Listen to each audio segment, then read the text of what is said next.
We'll demand for an inquiry, Tali. We'll demand for CBI inquiry, in fact, in this. వీళ్ళు పొరపాటున వీళ్ళు ఏ రకంగా వీళ్ళు చేయకపోయినా కూడా నాట్ ఓన్లీ ఇప్పుడు ప్రస్తుతానికి నేను చెప్తా ఉన్నాను ఈ న్యాయ కోర్ట్స్ అనేది ఆశ్రయిస్తూ ఉన్నాం అనేది one part of the story. Matter of only time. కొంచెం ఓపిక పట్టు. ఏడిచినందువల్ల సాధించేది ఏం లేదు, ధైర్యం కోల్పోవడం వల్ల మనం సాధించేది ఏం లేదు. ధైర్యంగా ఉండండి. Matter of only time. 3 ఏళ్ళు కళ్ళు మూసుకుంటే కళ్ళు అయిపోతుంది. మనం వచ్చిన తర్వాత ఎగ్జాక్ట్లీ ఎవరెవరైతే ఈ రకంగా బాధితులుగా ఉన్నారో మీ స్పెసిఫిక్ కేసెస్ మీదనే ఒక ప్రత్యేక కమిషన్ వేసి ఎంక్వైరీ చేపిస్తారు. నేను చెప్తా ఉన్నాను కదా, ఎక్కడ కూడా అన్యాయం అనేది ఎవరికి జరిగినా కూడా we will repair the system. We will ensure that everybody is posted back. So బాధపడితే సాధించేది ఏమైనా గుర్తుపెట్టుకో. ఈ మనం పోరాటం చేస్తేనే మన సమస్య అనేది హైలైట్ అవుతుంది, అందరి దృష్టికి వెళ్తుంది, న్యాయం అనేది జరుగుతుంది. న్యాయం అనేది కూడా మనం పోరాటం చేయకపోతే జరగదు.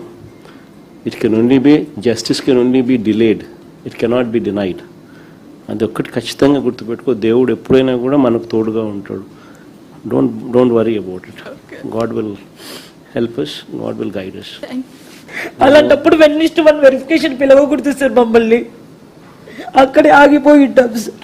ఒకటి దీంట్లో 1:1 అని చెప్పి పిలిచి సబ్జెక్ట్ వెరిఫికేషన్ ఆఫ్ సర్టిఫికేట్స్ మాత్రమే అన్న పరిస్థితి నుంచి రిజెక్ట్ చేయడం అన్నది ఒక తప్పు అయితే, వెరిఫికేషన్ అనేది లో పూర్తిగా సర్టిఫికేట్లో ఆథెంటిక్ జెన్యున్ అని చెప్పి తెలిసి ఉన్నా కూడా రిజెక్ట్ చేయడం ఒక తప్పు అయితే, రెండోది ఇంకోటి ఏంటంటే, ఇంకొకటి ఇంటెన్షనల్గా వీళ్ళు చేసిన మిస్చివస్ పని ఏంటంటే, ఏ ఎగ్జాము రాయకుండా స్పోర్ట్స్ అని చెప్పి ఒక కేటగిరీ ఒకటి క్రియేట్ చేసి వాళ్ళకి ఎటువంటి ఎగ్జాము అవసరం లేదు, ఎటువంటి క్వాలిఫికేషన్ అవసరం లేదు అని చెప్పి వాళ్ళకు టీచింగ్ పోస్టులకు ఉద్యోగాలు ఇచ్చేసే కార్యక్రమంలో భాగంగా ఇయడము, అది తీసుకొచ్చేదానికోసం మిమ్మల్ని అందరినీ కోసేయడము. దాని తర్వాత మళ్ళీ సేమ్ థింగ్ను మళ్ళీ క్రిటిసిజం వస్తుందేమో అని చెప్పి వాళ్ళ పని అయిపోయిన తర్వాత మళ్ళీ గేట్లు మూసేసినారు.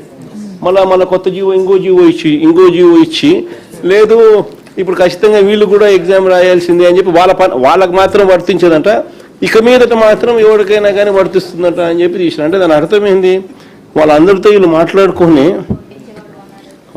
వీళ్ళు ప్రలోభాలకు రకరకాల ప్రలోభాలతో తీసుకున్న తర్వాతనే జరిగింది. అది ఇంకొక ఫ్లా. 3 months బయటికి రాలేకపోయాం సార్. అసలుకి చాలా సఫర్ అయ్యాం సార్. నాతో పాటు మా పేరెంట్స్ కూడా సఫర్ అయ్యారు సార్. ధైర్యంగా పడతారు.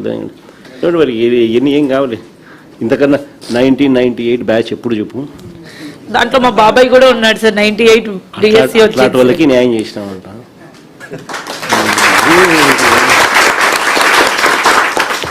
దీని గురించి బాధపడతావు ఎందుకు? కొంచెం ఓపిక పట్టు. Thank you sir. ఫస్ట్ ఎన్ని పద్ధతుల్లో వీళ్ళు చేసినారు స్కాములు అని చెప్పడానికి నిదర్శనాలు, ఫస్ట్ ర్యాంక్ వచ్చిన వానికి, జిల్లాలో ఫస్ట్ ర్యాంక్ వచ్చిన వానికి ఉద్యోగం ఇలా. ఎందుకు ఉద్యోగం ఇవ్వలేదు అని అంటే వీళ్ళు చెప్పేది వెరిఫికేషన్కి రాలేదని. వెరిఫికేషన్కి రానోడు కోర్టుకు పోయి నాకు ఉద్యోగం ఎందుకు ఇవ్వడం లేదు అని చెప్పి కోర్టుకు పోయి కార్యక్రమం చేసినాడు అని అంటే, ఫస్ట్ పేపర్లు లీక్ కాడ నుంచి జరుగుతూ ఉంది. ఇలా కావలసిన వాళ్ళకు ఫస్ట్ పేపర్లు లీక్ ఇచ్చి కొంతమందిని తెచ్చుకునే కార్యక్రమం, తర్వాత రకరకాల పిచ్చి జియోలు ఇచ్చి ఎలాంటి క్వాలిఫికేషను అవసరం లేదు అని చెప్పి ఏకంగా జీవోలు ఇష్యూ చేసి గేట్లు ఎత్తడము, గేట్లు తీసేయడము, ఆ పద్ధతిలో కూడా మళ్ళీ తీసుకొచ్చే కార్యక్రమం చేయడంతో గందరగోళం క్రియేట్ చేసినారు. సో ఇక్కడేమో 1:1 అని చెప్పి పిలిచి సర్టిఫికెట్స్ వెరిఫికేషన్ మాత్రమే ఫార్మాలిటీ అనేది పెండింగ్లో ఉండగా, సర్టిఫికెట్లన్నీ పర్ఫెక్ట్గా ఆథెంటిక్గా ఉన్నాయని తెలిసినా కూడా మళ్ళా ఉద్యోగం ఇవ్వకోకుండా ఎగరగొట్టే కార్యక్రమాలు చేసినారు. ప్లస్ ప్లస్ మిమ్మల్ని ఎగరగొడుతూ ఫిల్అప్ చేసినట్టు చూస్తే మోస్ట్ అబ్జర్వ్డ్ పేర్లు ఎక్కడెక్కడో ఏదో క్వాలిఫికేషన్లో ఉన్న వాళ్ళని తీసుకొని వచ్చి ఇచ్చిన పరిస్థితులు కూడా కనిపిస్తూ ఉన్నాయి. అవును, క్లారిఫికేషన్ అడిగితే అసలు లెక్కలేనితనంతో క్లారిఫికేషన్ ఇస్తాం. మీరు అడిగేది ఒక క్వశ్చన్ అడుగుతారు, వాడు క్లారిఫికేషన్ ఇచ్చేది మీరు అడిగిన భాష అర్థం కానట్టుగా ఏదో ఒక వేరే ఆన్సర్ చూస్తే వేరే మాదిరిగా ఇంకొక క్వశ్చన్కి సంబంధించిన ఆన్సర్ ఇస్తా ఉన్నారు. అంటే లెక్కలేనితనంతో ఆన్సర్ ఇస్తా ఉన్నారు.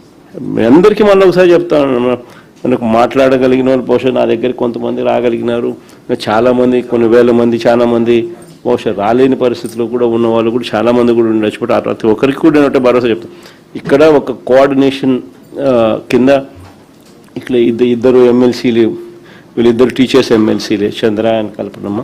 వీళ్ళకి తోడు మన స్టూడెంట్ వింగ్ నుంచి ప్లస్ మన లీగల్ సైడ్ నుంచి కూడా మన పార్టీ లీగల్ సైడ్ నుంచి కూడా లాయర్లందరినీ కూడా ఎంపానల్ చేసి ఒక కమిటీని ఫామ్ చేసి ఇక్కడ పెడతాం. ఎవరికి ఏ సమస్య వచ్చినా కూడా ఎనీ లీగల్ హెల్ప్, మీరు ఎవరికి రూపాయి కూడా డబ్బు ఖర్చు కాకుండా వీళ్ళే లీగల్గా కోర్టులలో కేసులు వేసి మీ తరపున వాద్యం చేసేట్టుగా వీళ్ళందరినీ కూడా పురమాయిస్తూ ఉన్నాం. సో వీళ్ళందరూ కూడా దానికి అన్ని రకాలుగా కూడా చేస్తారు, చేసి కోర్టులో కొట్లాడే కార్యక్రమం చేస్తాము. మరోవైపున సిబిఐ ఎంక్వైరీ కూడా గట్టిగా అడిగే కార్యక్రమం కూడా చేస్తాము. ఇవన్నీ ఒక ఎత్తు, పొరపాటున ఏదైనా డిలే కావడమో ఇంకోటి కావడమో మీకు న్యాయం జరగని పరిస్థితి ఏదైనా ఉన్నా కూడా బాధపడకు. ఓన్లీ 3 ఏళ్ళే మన ప్రభుత్వం వస్తుంది.